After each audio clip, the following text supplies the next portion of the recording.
Hello everybody, today I'm going to read you The Thing. First of all, I hope that you've all had a lovely day and you're all snuggled up in bed ready to have a bedtime story.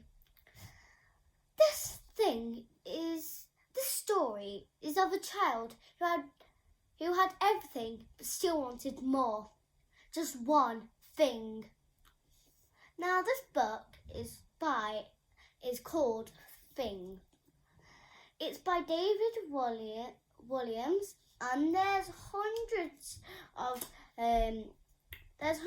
books like The Ice Monster, Bad Dad, Midnight Gang, Grandpa's Great Escape, Awful Auntie, and maybe Mr. Stink. The boy in the dress, a billionaire boy, Gangster Grally, Rat Burger, Demon Dentist. So, you might have heard of him. So, this girl, she might seem good, but there is a little problem.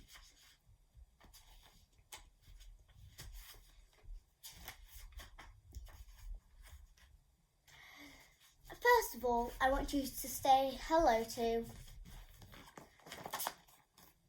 Miss Meek and Mr. Meek.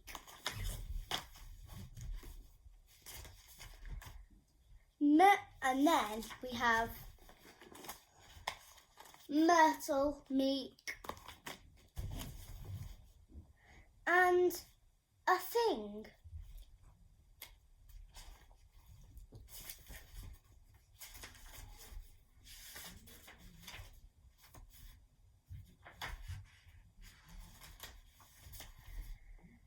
Part 1.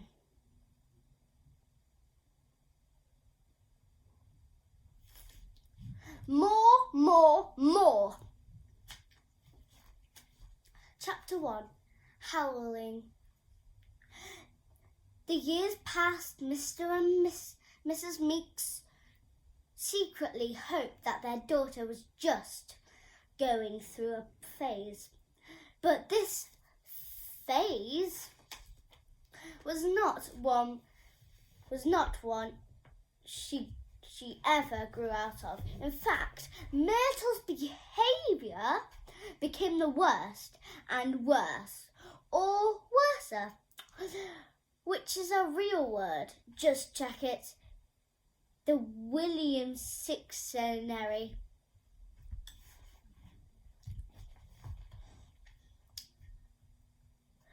Over the years, the nasty noughts turned into the outrageous ones. They then followed the terrible twos and the trilliums threes. After the fearsome fours and the frightful fives came the seething sixes and the spiteful sevens. Then there were ignorant eights and noisy nines. Oh my word, they were noisy. Now 9, Myrtle would take her presents up every morning would wake her parents up every morning by howling. And as you can see, this is her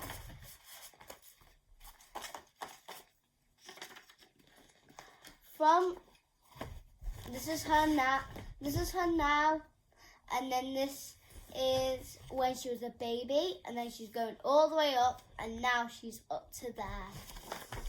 Oh, she's very troublemaking, this girl.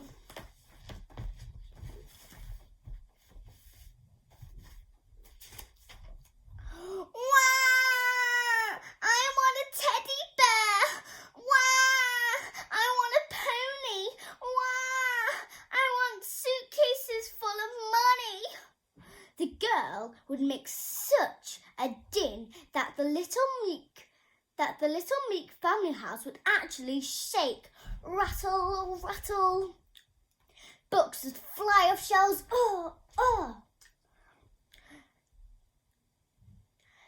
books would fly off the shelves. Whoosh, bonk. Pictures would fall off the walls. Don't shut up. Plaster would shower down from the ceiling. Crumble, dunk. Poor Mr. and Mrs. Meek would be hurtled out of bed. Doof, doof. They would scramble to their feet and immediately run around doing their daughter's bidding. They gave Myrtle everything, but everything was never enough. Oh no, the girl wanted one more thing. And there are the pictures. Chapter 2. An alphabet of stuff. Over the years, Myrtle's bedroom became so piled high with stuff her parents had got her that you could barely get in or out. She demanded more and more and more, and she got more and more and more. Myrtle had at least one thing for every letter of the alphabet. Ant farm, home to 1,000,001 ants. Boomerang, that doesn't come back. Myrtle lost that on her first throw. Cowbell, which the girl put around her mother's neck so she could locate her easily. Dog grooming set, even though she didn't have a dog. An elf. Finger puppet of every king and queen of England from 1066 to the present day. Gravel collection. It was the biggest in Europe. Ham slicer, even though she hated ham. Ice skates made for an elephant, 4 of them. Jar containing one of scientist Albert Einstein's burps, bought at an estuary for thousands of pounds. Knee warmers. Lucky sausage, actually it was unlucky. Map of Belgium, a country she had not intention of ever visiting, as it was, in her words, too Belgium-y. Nelson's column, made out of Selton's life-size, awful fudge. This is fudge made of melted down owls. It is even more disgusting than it sounds. Painting of some air. It wasn't much to look at. Quicksand. Children who came over for a playdate and ended up displeasing Myrtle and met their doom in it. Remote control hedge, which could reach speeds of up to 1 mile an hour. Stuffed flea. It was so small that it was impossible to see. Turnip shampoo. It made your hair smell as a turnip. Underpants for worms. Only come in size small. Venom from a poisonous algae deadly. It's very deadly. Wombat juicer, perfect for prodding a cool, refreshing glass of wombat juice. A xylophone case. Myrtle didn't want an actual xylophone, just a case for one. Yeti. It hasn't been sighted in the Himalayan mountains for years because Myrtle kept it and locked it in her cupboard. Zebra dung. It was the only thing she could think of that began with a Z. One thing Myrtle didn't have any of books. Despite her parents being librarians, she destated books and thought they were boring. Myrtle would even have loathed this one, even though it is all about her.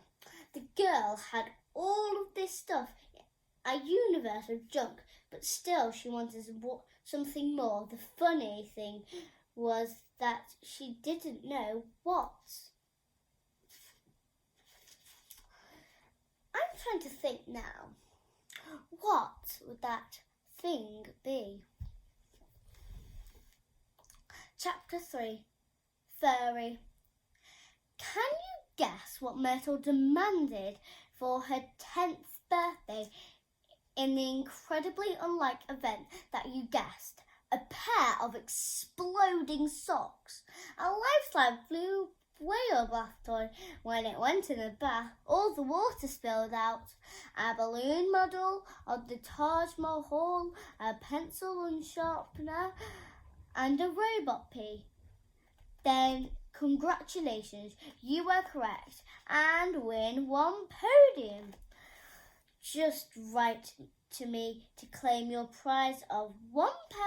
Please don't forget to include £1 billion for postage and packing. Mr. and Mrs. Meek were forced to give their daughter all these things that she had demanded for her birthday. If they hadn't, Myrtle would have howled the house down. Happy birthday, our beautiful angel, they called out as Myrtle lay in bed, ripping open the presents and throwing the scrunched up balls of wrapping paper back at them. Rustle, doink. Moments later, she was demanding something more. What was unusual this time, though, was that girl had absolutely no idea what that something should be. Myrtle had so many things that she couldn't think of a single thing in the world she didn't have. I want a thing, she announced over breakfast. The girl was scoffing a ginormous bowl of chocolate ice cream with 17 chocolate face stuck into it and an ocean of chocolate sauce on top. Yes, Myrtle had chocolate for breakfast and lunch and dinner, while you would say not to her. Mr. and Miss Meek, who were dipping their neatly cut soldiers into boiled eggs, shared a worried look. A thing? Whatever did she mean? A thing, my dearest darling, asked Mother. Put down her book. 100 poems for ladies. Yeah, you're deaf. A thing. What's a thing, sweetness? Inquired Father, putting down his book. 100 poems for gentlemen. I don't know, but I want one. How do you spell it? Asked Mother. Myrtle's face went scarlet with fury. I ain't thick. You spell it the normal way. F-I-N-G. Thing. The girl thumped the breakfast table with her fist to add emphasis. Bash! The crockery flew into the air and smashed into a full crash, bang, wallop. Pick up the pieces now, the girl ordered. On their hands and knees under the kitchen table, Mr. and Mrs. Meek whispered to his wife. What are we to do? Our beloved offspring wants a thing. But what do you think a thing is a real thing? I worry a thing is a made up thing. Well, I have to think of something. Something, replied Miss Meek, just before she felt a boot up her bottom. Boof! Ouch! She cried. Shut up down there, came the voice from above. I can barely hear myself blow off. That's better. Mr. and Mrs. Meek were in a panic. If they didn't come up with something, there was going to be trouble. Big trouble. Chapter 4. Bestest best. After breakfast that morning, Mr. and Mrs. Meek gave their daughter a lift to school. And I mean lift. Literally every morning they were forced to lift her up and carry. Myrtle refused to walk even though it was only a short distance away. Can you imagine that? Having to carry a 9-year-old that always eats chocolate and she never wants to walk even though it's a mile away. I can't think of it. It was a mighty effort carrying her, as she mostly ate chocolate. Myrtle was heavy as an ox. I told you. A really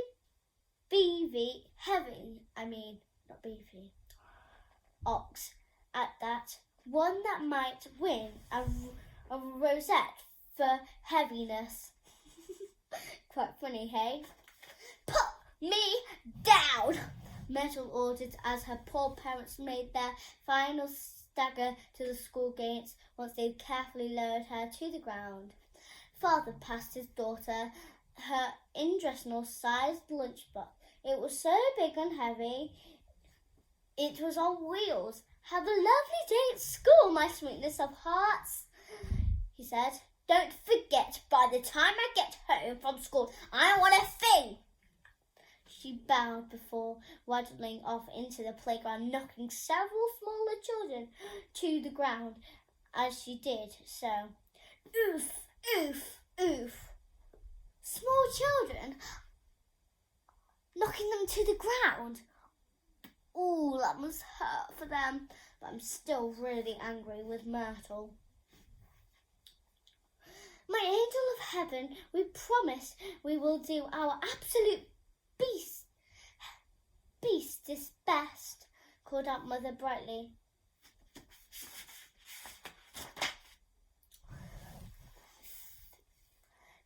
This stopped Myrtle in her tracks.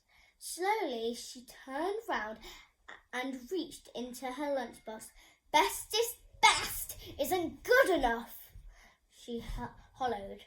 Myrtle poured out one of the tall cartons of chocolate milk and lobbed it at her mother. Whiz! Splat! Ugh! It hit poor Miss Meek right in the face, soaking her pink flowery dress. Thanking you kindly, remarked the lady, not sure what else to say. Father passed his wife a handkerchief. He always kept his breast pocket.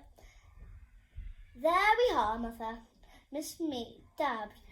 Mr. Meek and Miss Meek dabbed at the chocolate milk. It was little use. The pink flowery dress was now a brown chocolatey mess. Best is better than best, replied Father.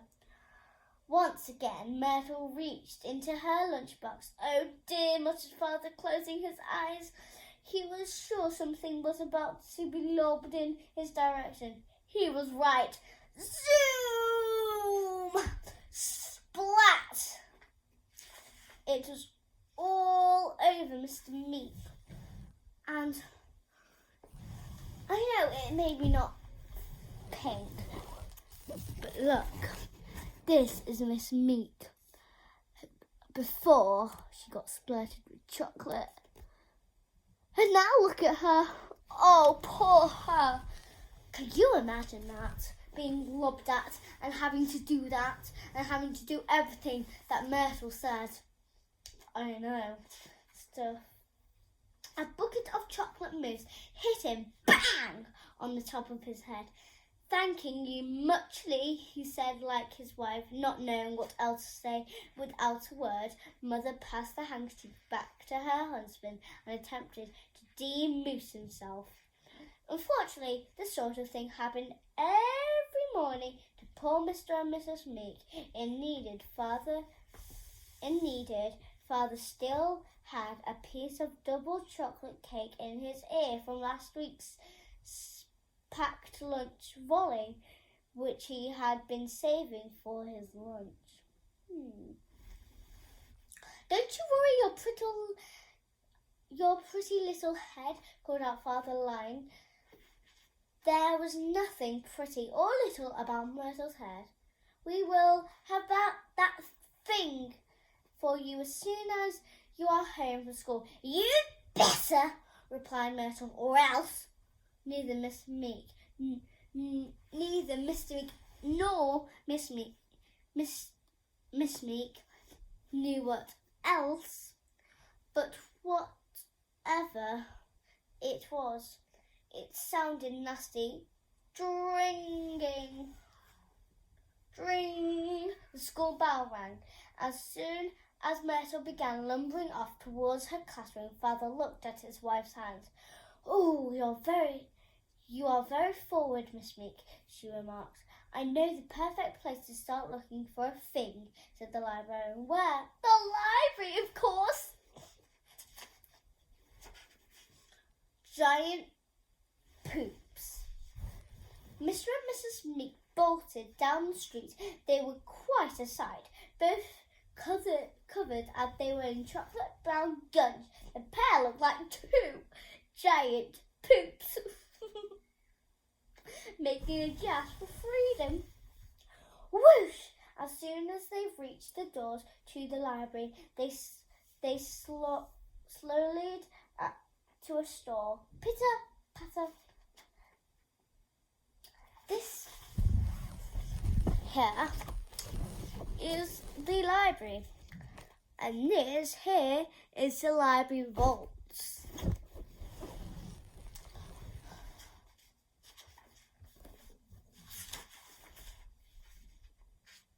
After all, the library is a place where you should always be on your best behaviour, especially if you're a librarian. Where to begin? Out of breath, Father, as they strolled iceless of floor to selling books, leaving a brown sludge behind them. Ooze. The dictionary, replied out of a breath Mother. Their eyes searched the shelves of dictionaries until they found the weightiest one. They eased it off to the shelf together. The book was almost as heavy as their daughter. Almost, but not quite. Nothing is heavier than Myrtle. Mrs. Meek eagerly flicked through the pages until she reached the long lists of words that began with an F. However, soon a word that began with an F, frustration, was painted all over her face. "Thing isn't in the dictionary," she whispered. "Oh, for goodness sake!" exclaimed Father. Shushed Miss Meek, pointing to the sign that her husband himself had put up, which said, "Silence." "Sorry," he mouthed before continuing, hushed tones. "That doesn't mean there is no such thing as a thing. There are thousands of books in the library. Surely one of them must mention a thing. But what book should we look at next?" "Well, let's think, Mother. What does a thing sound like to you?"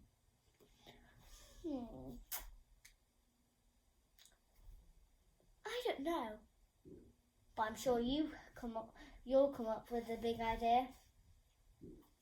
Both went into deep concentration. A rude-shaped vegetable, guessed Mother, reaching for the big book of rude-shaped vegetables. "An annoying board game," suggested Father as she took down a history of annoying board games. A very distant planet, said Mother as she frowned. The universe and beyond the beyond of the beyond. Books, books and more books tumbled off the shelf. Books about human body, books about motor cars, books about flowers, books about antiques, books about books.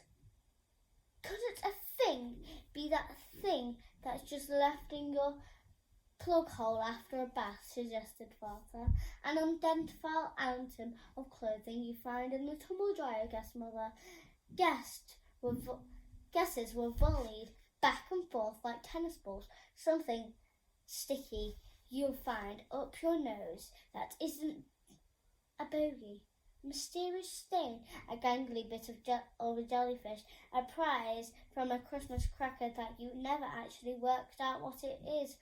Something you find stuck to a dog, that dangly bit of your belly button looks like the end of a balloon. The fluffy stuff you find between your toes, the opposite of a thong, exclaimed Miss Meek. What's a thong? Asked Miss Meek.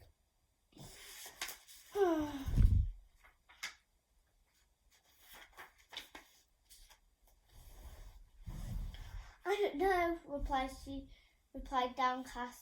Hours passed until the astounded parent searched through every single book in the library. Even my ones, really. They should have looked through this book, but of course it hadn't been written yet.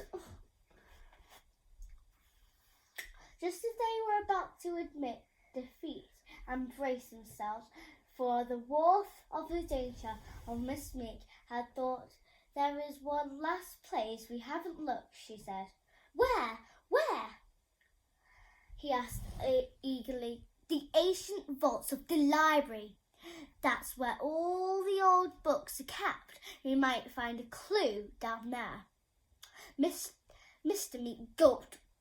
But Miss Meek, we librarians are strictly forbidden to go down to the vaults. Everybody is forbidden.